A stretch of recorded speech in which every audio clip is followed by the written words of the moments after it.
Et bonjour, c'est Eol et on se retrouve pour la seconde histoire des Alpes-Maritimes. Et ça va être une histoire assez... comment dire? Bon, vous verrez bien.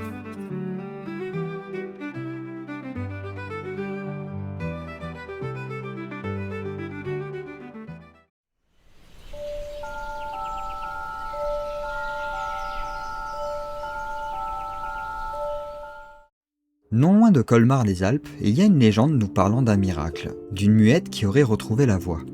Malheureusement, cela ne se passa pas exactement comme elle l'aurait souhaité, mais nous allons bien évidemment découvrir cela ensemble. Il fut un temps où une riche famille de Colmar-les-Alpes avait une fille dont aucun son ne pouvait sortir de sa bouche, tant et si bien qu'il leur était impossible de la marier, car elle était aussi leur seul et unique enfant.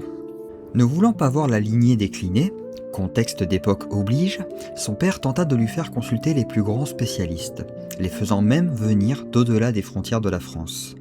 Pourtant, sans aucun succès, car sa jeune fille demeura muette malgré les soins.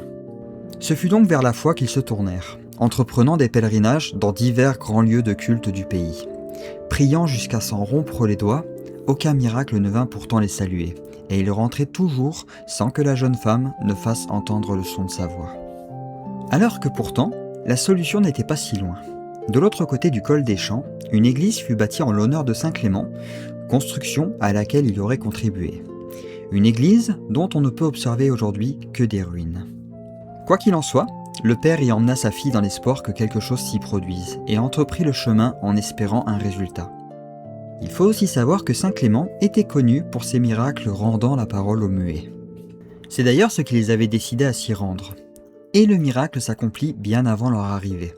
À peine avait-elle aperçu le toit de l'église que la jeune femme avoua être impatiente de pouvoir rendre grâce au saint qui lui avait rendu sa voix.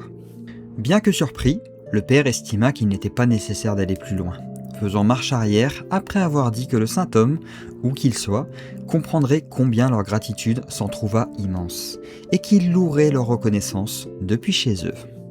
La jeune femme ne voulut tenir tête à son père, ainsi elle se tut. Une fois arrivée, elle ne parla pas plus, même lorsqu'on vint la voir de tous bords à l'annonce de ce miracle. La muette l'était bien redevenue, car jamais plus on n'entendit le son de sa voix éphémère.